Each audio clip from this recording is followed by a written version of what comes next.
And we are recording. Thank you.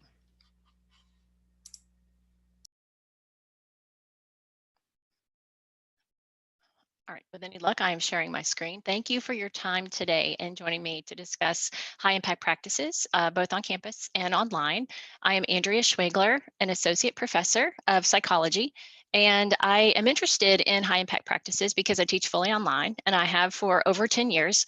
And I also implement high impact practices in one of my fully online courses. Now, I teach mostly at the graduate level nowadays, but I do have a couple of undergraduate courses that I teach, and one of them is research methods. And I'm a firm believer in going the extra mile to deliver these high impact practices in this course. And I wanted to share a little bit today, not just what I'm doing in my classroom, but what we're doing as an institution to try to better coordinate our plans for high impact practices. Let's see. Come on. There we go. All right, so in the agenda, I'll talk a little bit about the institutional context just to provide a frame, but my focus is going to be on the research materials that I've been able to curate as I've been working on this project. I'm working closely with the Faculty Center for Teaching and Learning, and it was inspired back in February when we could still travel. I was able to go to the High Impact Practices Conference and share a little bit about what I'm doing in my classroom, and I was able to discover colleagues at my institution that I had never met before who were doing other amazing things in their classrooms, both face-to-face and online. And we talked in one of the sessions thinking, we really had no idea that we were all doing all these neat, wonderful things. Wouldn't it be great if we could kind of create an organization to share what we're learning with our colleagues? And so that was the context that brought this about. So I'll talk about some of the research. I'll review some of the things that we found that we're going to share with faculty, and some resources that we are creating to guide our implementation efforts, and then some requests for collaboration, because we have a long way to go down this road, especially when it comes to looking at it in online. So the learning outcomes. We'll first talk a little bit about some criticisms of institutional implementation. And one of these really resonated with me after that conference experience I had. And we'll look through the research, some resources, and explore at the end some ways that maybe you can contribute to additional research and what we know about high impact practices. Now, when I talk about high impact practices, I'm referring to those defined by the Association of American Colleges and Universities on the screen there. And I have linked you to it. If you're not familiar with these, the link there in the handout and on the slides, it will give you a little bit more information describing each one of these. There's 11 right now. ePortfolios is the newest to the list. And we don't implement all of these at our institution. There's only a few that we are doing. Those are the ones I'll focus on today. And not everyone is well suited for each institution, but that's the comprehensive list as we know it right now. Looking at institutional implementation and some of the things that have been written about it, it's described in ways, and these things can be very high impact for students, but it doesn't mean that they're always rolled out or delivered quite well. Maybe it's unsystematic.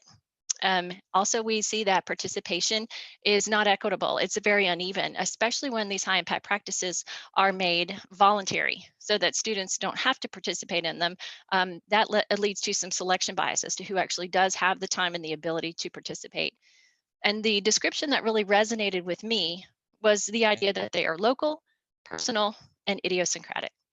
And at the conference, I realized that it was describing my experience quite well. We have these amazing faculty members doing this amazing work, but it's not necessarily systematic. And if that individual stepped out of that class, maybe that high impact practice would go with it. So it was really being brought forth by the faculty member and not by the curriculum and the program.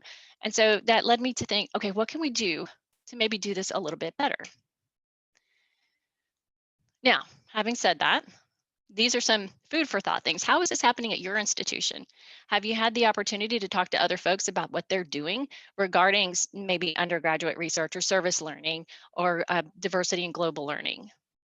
And I realize these may be too long to put in the chat, so you can certainly share chat comments. And if it's too long, then these are definitely conversations that you can have at your institution.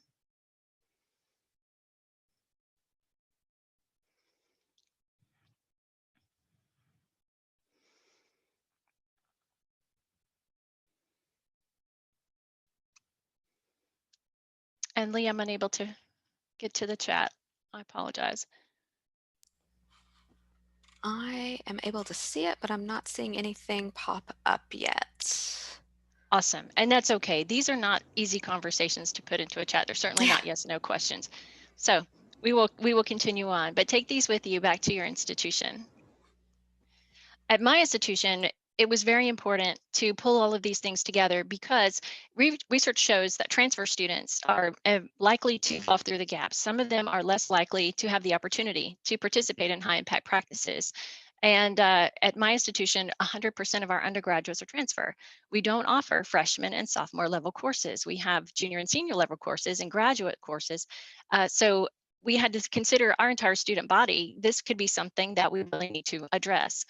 Also, our students are adults. Our average age is 33. These are folks who have full-time jobs and families, and they're going to school, and they may not have time to do a high impact practice that's on top of all of these other responsibilities. So we're trying to embed this in the curriculum so that it is part of what they're already doing at school and is something that would provide more equitable access so that all of our students could participate. That was something that really resonated with me. And then thinking about the faculty, gaining faculty buy-in and support for this was key. We have those individuals across the institution who are really doing a lot of exciting work. Maybe making a collaborative opportunity to share that with other faculty members would be helpful so that we can share the enthusiasm and the good ideas about how we can deliver these things on campus and online. And we definitely needed to ground it in research.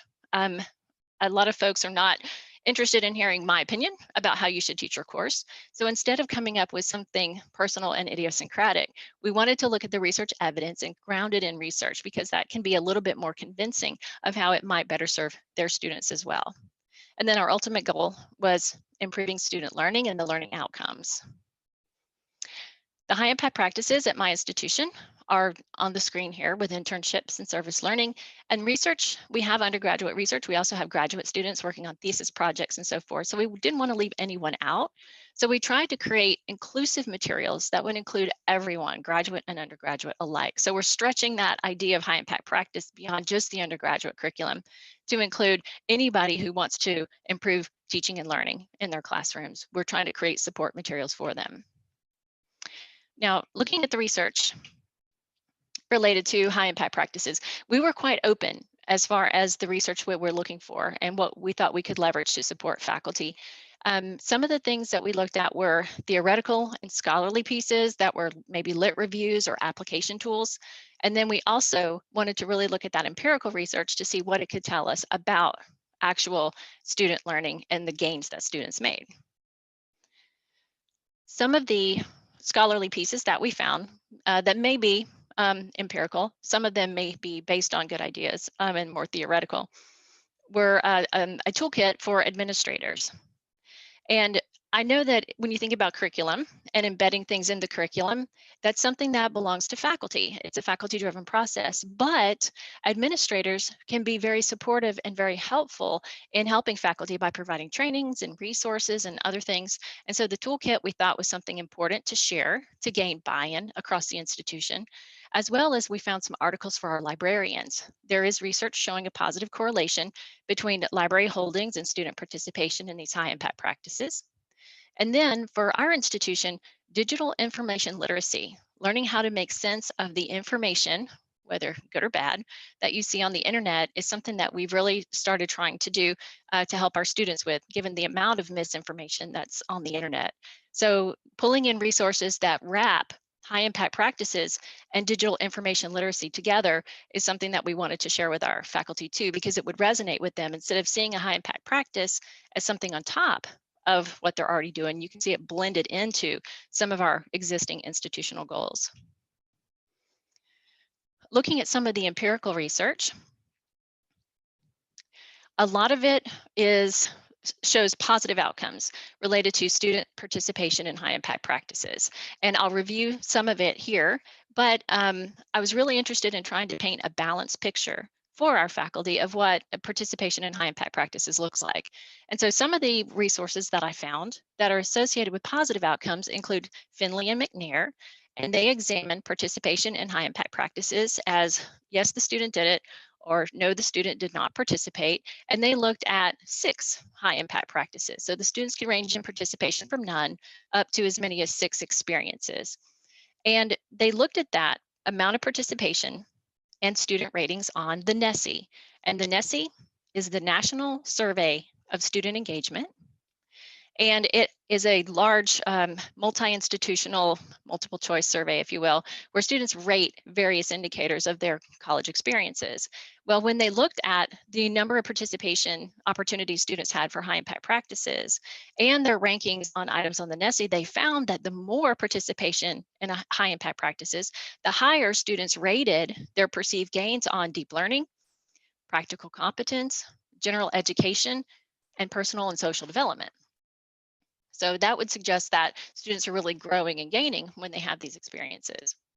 Coker and colleagues conducted a similar study at their institution. This was just one institution, longitudinal data across 5 years, and they looked at both depth and breadth of participation in high impact practice so that all students there were required to have at least one unit of experience, and it could be across multiple different types of high impact practices, or it could be multiple experiences in one type. And they also found when looking at the NESI items that students who had more experience participating in high impact practices rated their perceived learning higher, their higher level thinking, their relationships at college, including those with faculty, and their overall college experience. Those are rated higher the more participation in high impact practices. Andrea, let me just interrupt. We have two questions. Okay. The first one was, what about support from the institution leadership/leadership? Is it relevant? Can't deans or chairs influence faculty participation in HIP? Okay, and that's a great question. Working with my colleague in the Faculty Center, we didn't just brainstorm this idea just at the conference. When we got back to our institution, we started talking to multiple offices. We talked to our diversity and inclusion office, we talked to our librarians, we talked to college deans, we started talking to faculty across other programs. And when we came up with a list of all the people we talked to, it was almost everybody at the institution, including the provost. So can a dean force it? I would think not. Um, I don't know that I would want to teach something that I felt forced to teach. However, could there be a climate and a culture that would support it? Absolutely. And I can't say that a high impact practice maybe should be in every single class. So there will be some who have buy-in, maybe some who don't, but I definitely think that institutional culture and faculty buy-in is important. And there's some research that I'll review on that in just a moment, that the more faculty support, the more student participation, and I think your institutional context can be helpful in that respect. All right, and we also had a question about a link to the NESI survey, but I just went out and grabbed one, and at least to the main page, and stuck that in the chat. So I think we're okay there if you want to provide anything else. Absolutely, and thank you for that. The NESI survey has lots of different items, and they just added some to look at the quality of high impact practices, but I don't want to go too thick in the weeds on that. But there are several indicators. They do provide all of the NESI items on the webpage, so you can take a peek and see how they ask the questions related to these variables. And one final item is, it looks like we're seeing your page 14. Have you gone beyond it? We're not sure if there's a glitch. We're seeing a button that says resume slideshow on the screen. So it's something with maybe sharing is off. Okay, no, I am on slide 14. You're still there. Oh, okay, there we go. Great. I just clicked to 15. Wonderful. Maybe I talked too long. No, you're good. Thank you so much. Okay, all right, we will pick up there.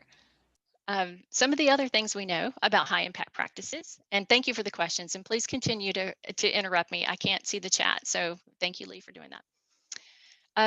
Some other things we know about high impact practices is they tend to be very helpful for students who may be traditionally underserved.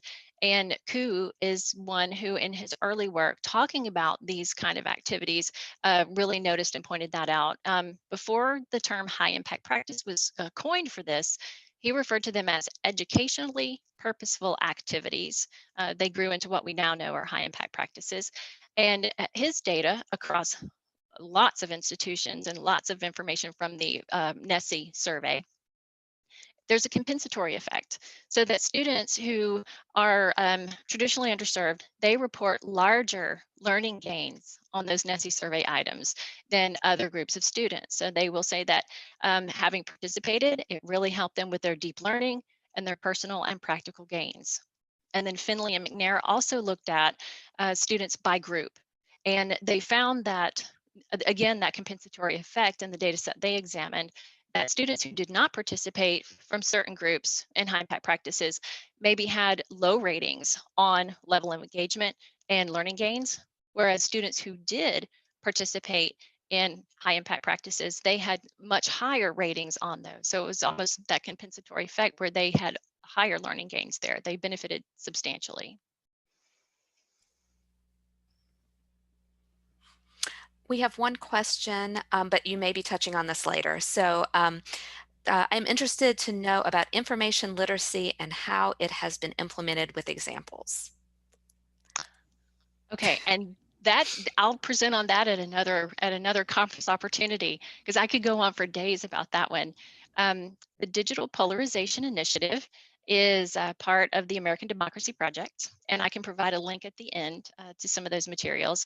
And I'm one of the faculty members who adopted some of the modules that our library created, looking at how to do searches of information, not just assuming the source was accurate, but searching multiple other sources. So you come up with sources that you can trust. You search in other places for the same information. You search the source itself to find out what kind of agenda that source has.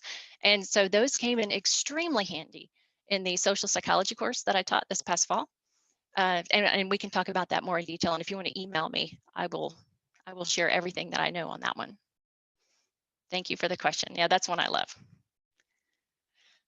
And then back to high impact practices, when we look at that faculty support, and this is what I alluded to just a moment ago, here's a couple of pieces of research that show that the more faculty buy-in you have, that can be very influential in whether or not students will participate in these high impact practices. So if you look at the study by Laird, they looked across multiple institutions and they compared the NESI data with the FESI, which is the faculty survey, and they were able to link up from the institutions, the student data and the faculty data. And they found that when faculty were more supportive of high impact practices, the students were more likely to participate in them. And then also Zovinsky's and Dumford, they also had a very large sample size looking at those NESI survey items. And they found that transfer students may have fewer opportunities to participate in high impact practices, but they found that that student faculty relationship, when that was rated very highly, that would actually mediate the students' transfer status and their participation in high impact practices so that students can actually encourage, our faculty can encourage students to participate in these experiences. So providing this information to our faculty was important for me because it really shows how important they are in helping get this initiative and bring these experiences to students.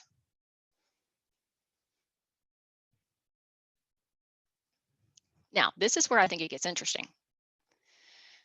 There's a lot of research that says that high impact practices are very positive for students, but then there's also some research that is not consistently across the board as positive. And so I wanted to throw these examples out there too, because I don't want to paint a rosy picture of something and then a faculty member sees something else that's maybe not as supportive. What we can do is provide these examples and maybe engage in a bit of attitude inoculation so that faculty members may be more willing and able to discuss and explain these kind of examples when they see them. So here's an example from Kilgo and colleagues. They were looking across multiple institutions and they were looking at also at participation in high impact practices as a yes or no variable. Yes, I did. No, I didn't participate. And they were measuring these outcomes. And they were looking at critical thinking, lifelong learning, socially responsible leadership.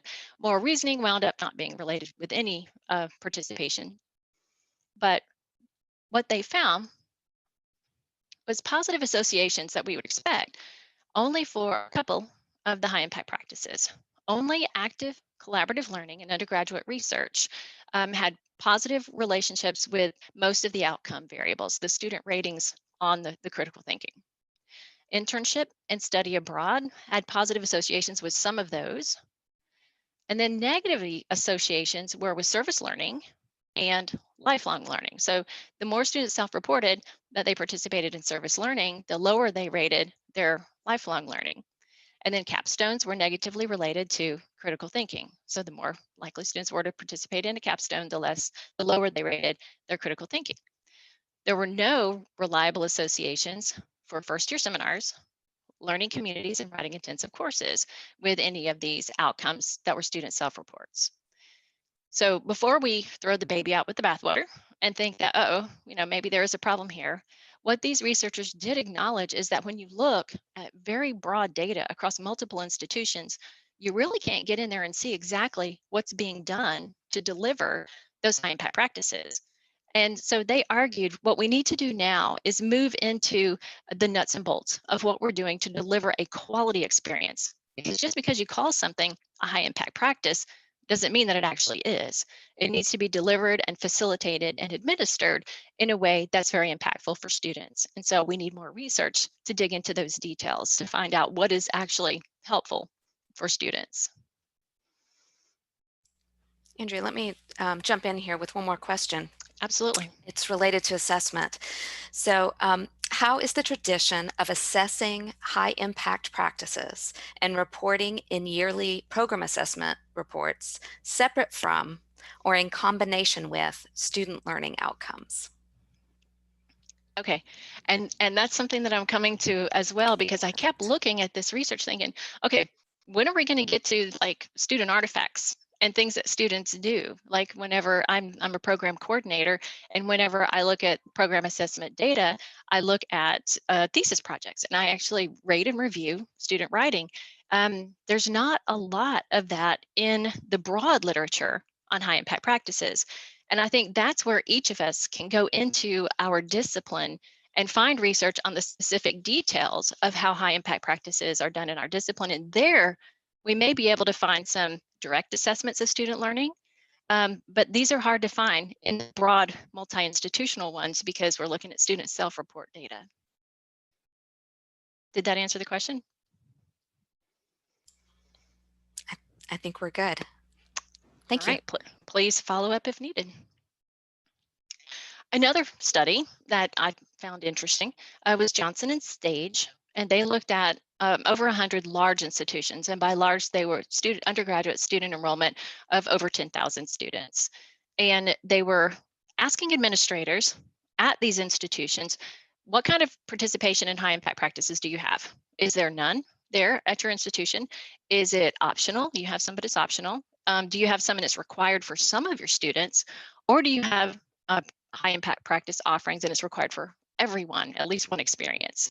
And they looked at those institutions' 4-year and 6-year graduation rates, and they grouped the institutions by selectivity. So the most selective institutions, the moderately selective, and the least selective, who may have like open enrollment for their admissions. What they found, there was a positive association with graduation rates for undergraduate research at the least selective institutions. And that was for 6-year graduation rates. There were negative associations with graduation for freshman seminars, learning communities, and group work. And we can probably sit here and guess about maybe what would explain that.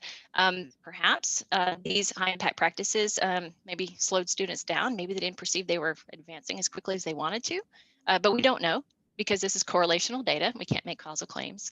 And there were no associations with graduation rates for any of the high impact practices at moderately selective institutions. So this was interesting information just when looking at graduation rates, not necessarily student learning outcomes, but we certainly want them to graduate.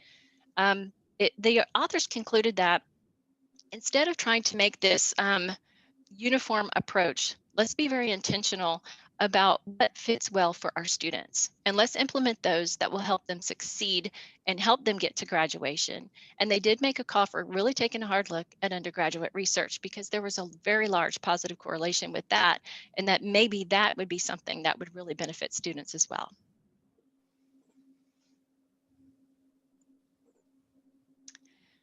And I'll share one more on this other side of the coin. Zilvinsky examined HIP quality. And this is where I think it gets interesting too, because we're going beyond participation, yes or no.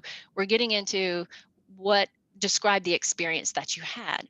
And so in this sample, they took students who only had participated in high impact practice. So there was none who did not.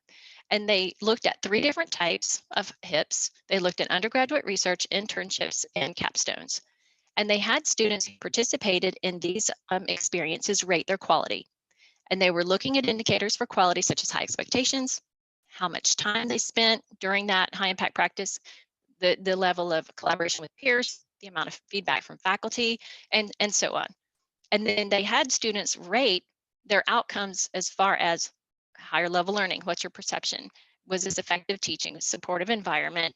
And are you satisfied with the education that you received?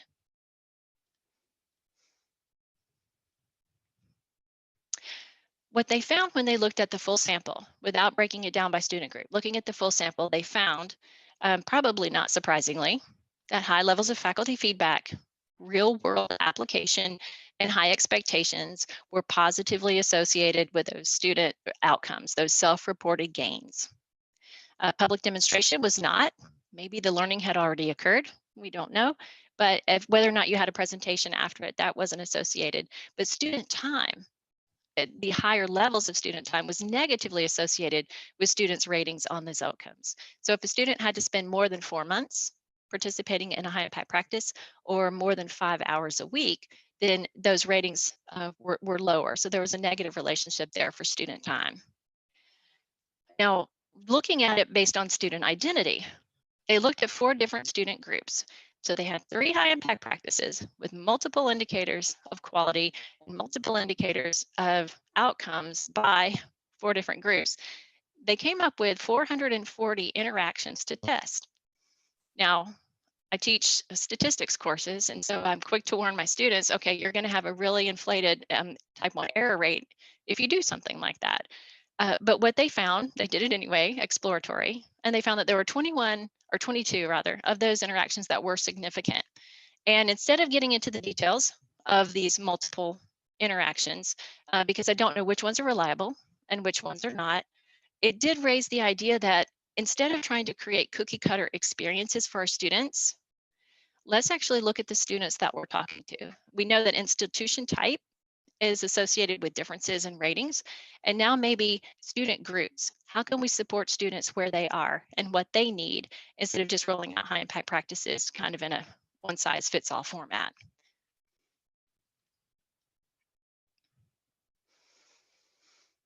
So synthesizing all of this research together, how can you use it at your institution? What high impact practices would be appropriate for your students? And that answer is going to differ for every one of us depending on where we are and who we serve. What other kind of information could you add? Could I add to this that would help show faculty how important they are, how important high impact practices are for students, but not to assume that everything is good just by calling it a high impact practice. So if there's any other theoretical or empirical research pieces, I'd be interested to learn what those are. And let's dig it down a layer. Let's go beyond student self-report. What evidence have you seen on student actual direct learning artifacts? And I have an opportunity for you to share those with me, and we'll get to that at the end when I share resources.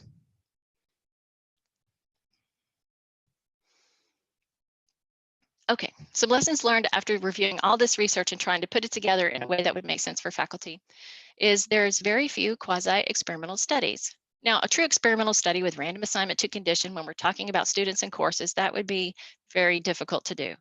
But even studies that deliver a high impact practice in one class and not in another, and then comparing outcomes during the same historical point in time, those are not terribly common.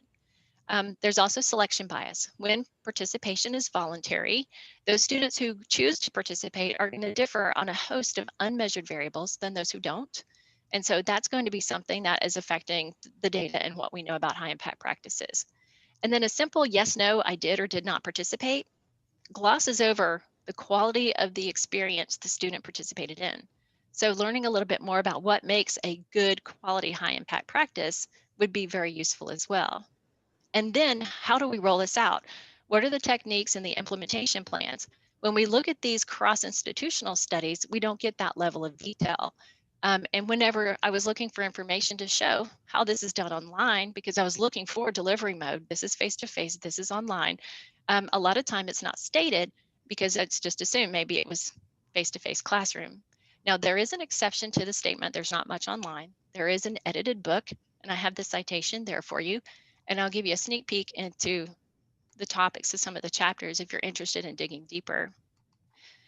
It's an edited text, and these are just a sample of some of the chapters written by folks who have done this in their own online courses. And these are the ones that were relevant to our institution because these are the ones that we're doing.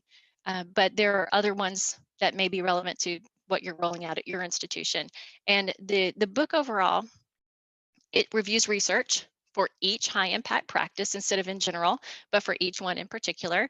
And it talks in some cases where there was a test of the research and when it was rolled out in the online course. And there's like tips and implementation strategies. So if you're interested in more information on rolling this out online, I would have to recommend this text. And I have provided that in the handout for you as well.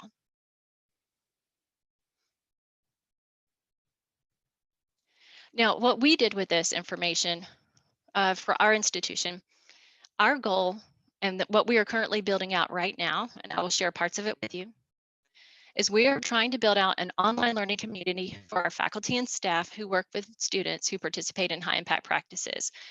Right now at our institution, if you want information about service learning, it's in one spot in the LMS. And if you wanted about writing instructive courses, it's in another spot. And if you wanted about study abroad, it's on our student affairs webpage. And there's not one consolidated space for all of this information.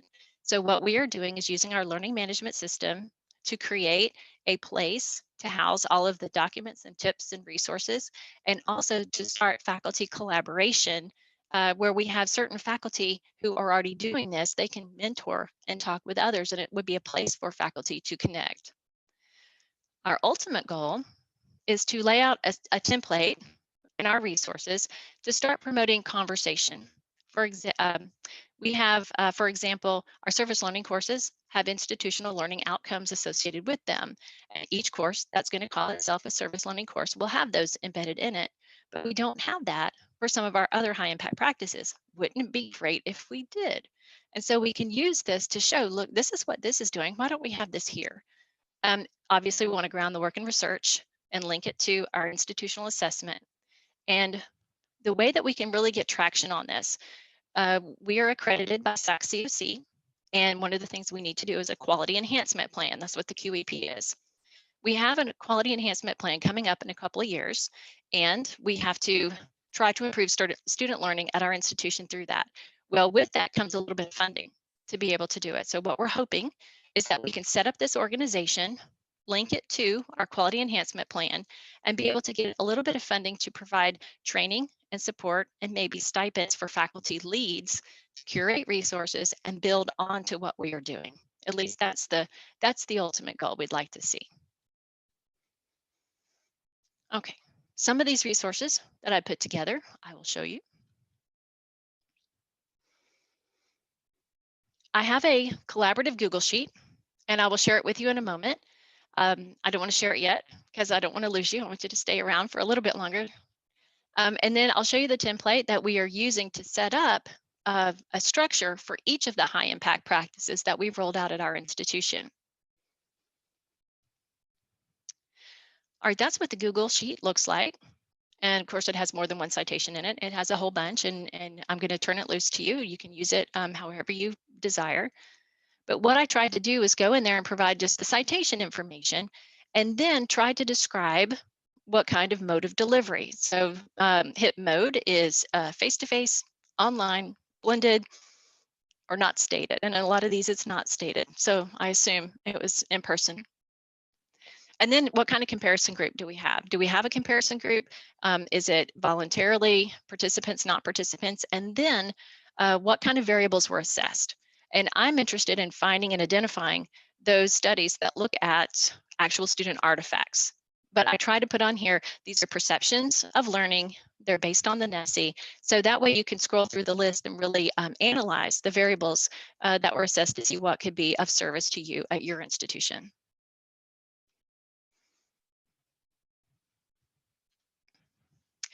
For the template that we put in our learning management system, some of our faculty are not familiar with those descriptions of high impact practices. And so what we tried to do was create an introductory module with some of the general research that I've reviewed today. And then we created a module for each of the high impact practices that we offer. And we started off with the definition of high impact practices from the AACNU website that I linked earlier. And then we wrote in the description at our institution of what we think that means to us. We also, for some of them, we have guidelines or requirements, like for our writing instructive courses, a certain portion of the grade has to be based on writing. So we tried to put all of those things in one place so you didn't have to go all over the LMS looking for it. And then if there was any required syllabus information or institutional learning outcomes, and one of our goals is to create a designation in our student registration system so that when a student is in a course that has a high impact practice in it, it shows up on their transcript. Right now, we have that for writing instructive courses and service learning courses, and that's it. But this would provide a way for students to show a potential employer, yes, I've had this experience and here it is, a documentation of it. And then we include links to research and then assessment of that high impact practice. We already have some assessment because we are participating in the NESI. So we're able to use that. We pulled those assessment items by high impact practice into our learning management system. And we're hoping that starts the conversation. How can we do this better? What else can we add to these questions to get at more student artifacts of assessment?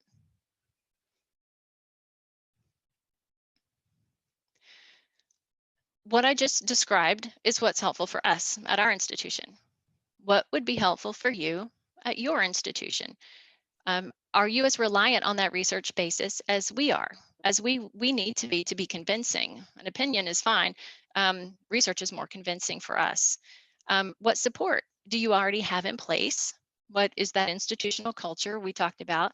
And how can you leverage folks to strengthen the work in high impact practices? Can you leverage the LMS in a way to strengthen it? What kind of buy-in do you think you need to gather to be able to support rolling these practices out for your students? I'll give it a moment. If anybody wants to share in the chat, Lee will let me know. But I know these are not easy questions.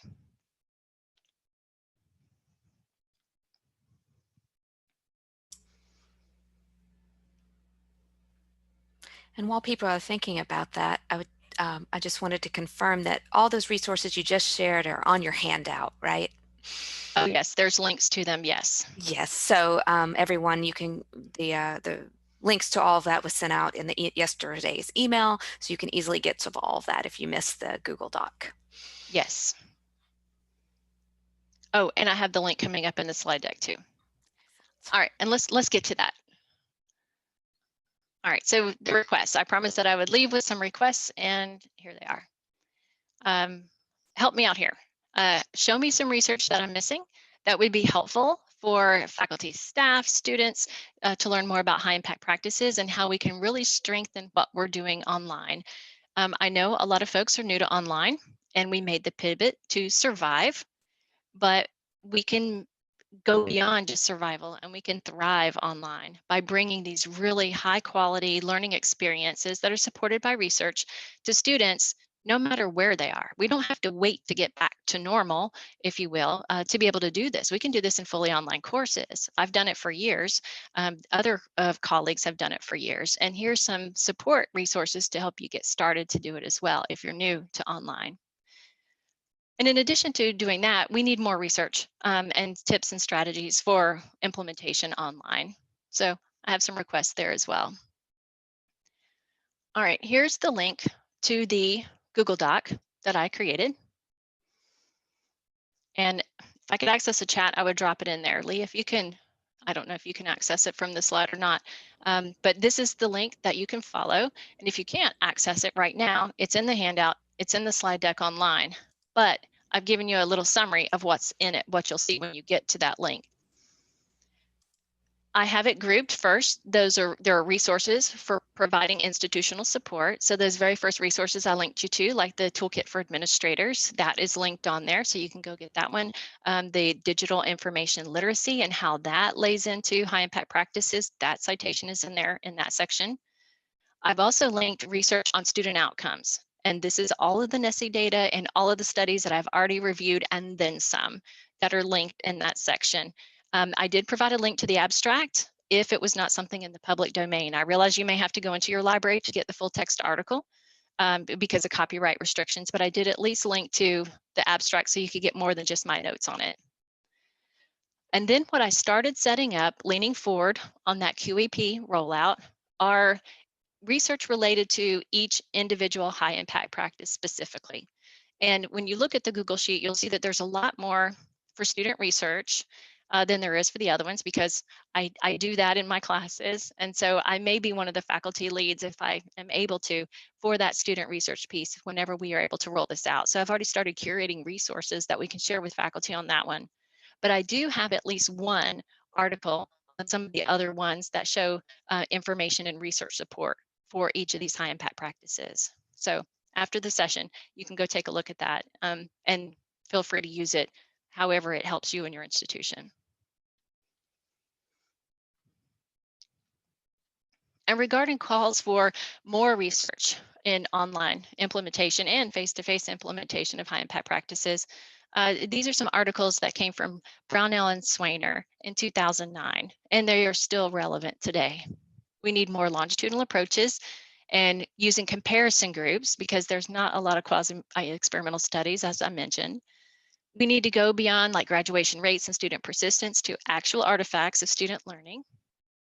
We need qualitative and quantitative methods. So those qualitative pieces can give us data on what we're doing in the classroom and students' perceptions of that. So we can start figuring out what those quality indicators are.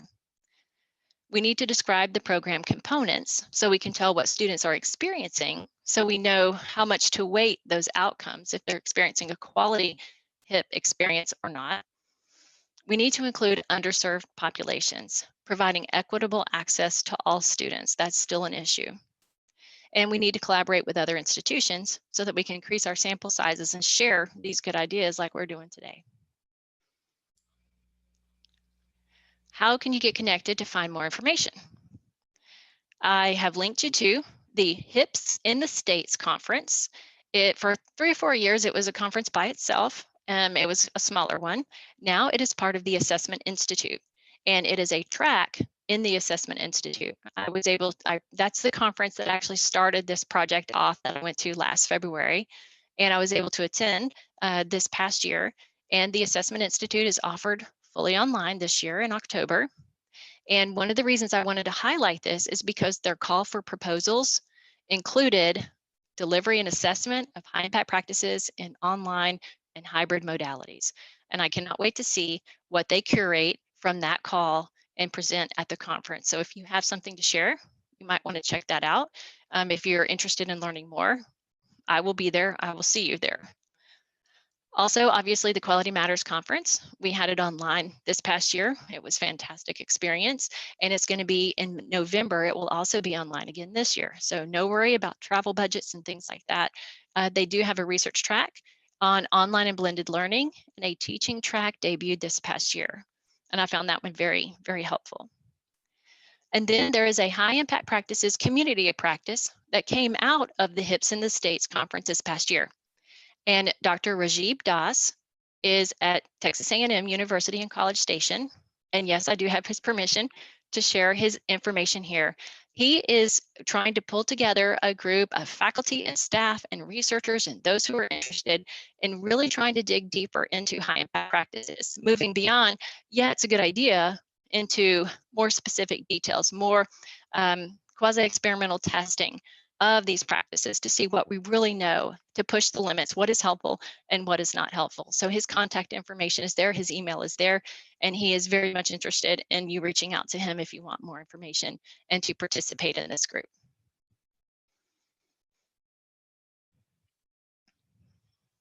So with the call for more research and seeing the limitations of what is currently out there, what can you do to support? What can you do to add to this information? Because there's a huge need. How might your students benefit from high impact practices? That's going to be the first question to ask, because you don't want to just roll it out to see what happens. Tailor it to what your students need in the institution that you have. What student learning outcomes would you like to see? Because if we're going to assess them, we need to know what we're targeting. And then what research designs might be possible? Could you do a quasi-experimental study where maybe one section gets a high impact practice and the other doesn't, and then look at the outcomes to compare to see how much more gains the students in one section had versus the other, or were there none? And then what institutional offices can support your research? And like I mentioned previously, every single one of them, nobody has looked at us and said, oh, that's a bad idea. Everybody has been very supportive and very interested to see what we're rolling out when it comes to the research support and trying to improve teaching and learning for our students, and doing it from an established base, but acknowledging that it's not perfect. There's more to be learned, and there's more that we can contribute, because that will provide an opportunity for our faculty and staff to publish, to test and publish and share what they're doing. It's not a full space yet. There's a lot more that we need to know, especially in the online arena.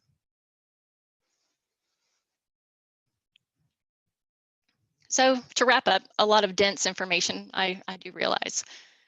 Existing research does provide a foundation to create a more intentional, less idiosyncratic path to getting to these high impact practices, where you can support faculty and students and create that buy-in, and help bring other people at your institution together on the same page, so that you can tailor this work to your student characteristics. You can be more inclusive of the students so everybody has an opportunity to participate. You can bed it across the curriculum in certain courses as students gain in a skill set. And you can guide it by learning outcomes and follow it up with that assessment that we so desperately need. And more research is needed to expand our understanding on what impact high impact practices have on actual student learning, those student artifacts instead of this self-reports. What critical qualities need to happen to create a quality learning experience for these students when we think about high impact practices. And then what can we do online to really push the boundaries? We don't have to wait till we get back to normal.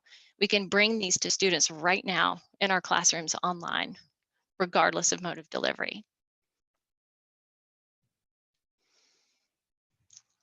Okay, and I will open it to you. Thank you for your time, and what questions or comments can I answer for you?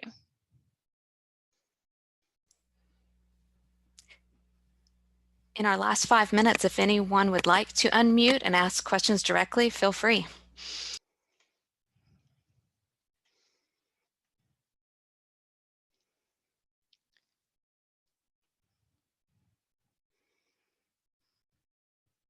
Oh, and you are so welcome. And I will share the link right now. I've stopped sharing my screen so I can go to the link. I'm going to drop the link to the Google Sheet in the chat if you want to just take a look at it.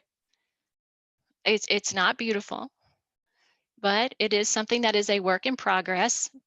And thank you very much for the comments. And you will see this sheet develop over time. This is something that we're going to continue to work on as at our institution. And so more resources will populate if you want to come and check it out later.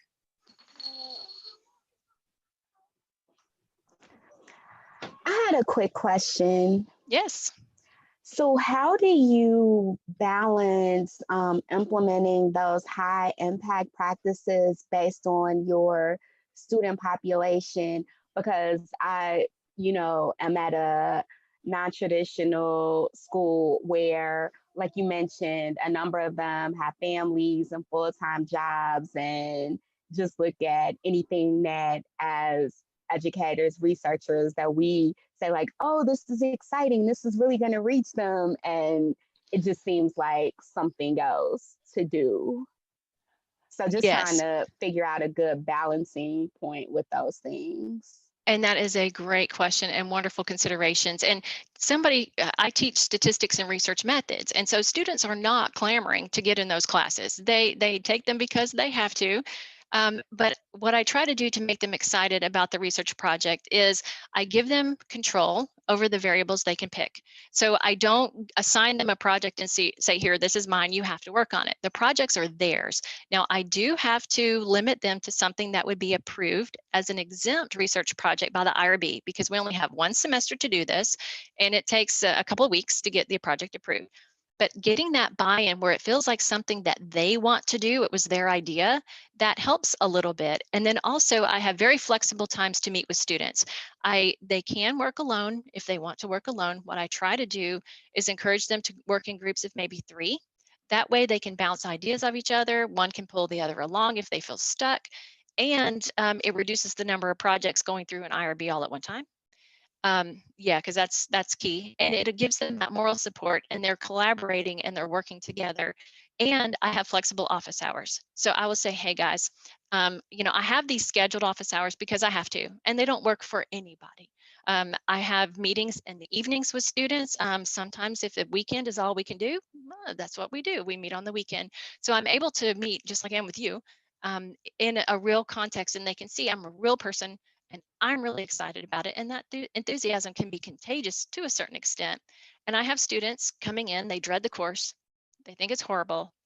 And by the end of the course, when they see their ideas come to life and they can take these things and apply it to something that was personally relevant to them in the first place, and then they get to show it to their classmates as a presentation and a discussion forum, it's a transformative experience. They don't love it, but they did it and they're like, wow. So that helps. And then of course, I'm just, you may have to drag it kicking and screaming. It won't work for everybody. Thanks so much. Absolutely. Good luck with it. Thank you. And with just a minute left, I'm going to go ahead and stop the recording.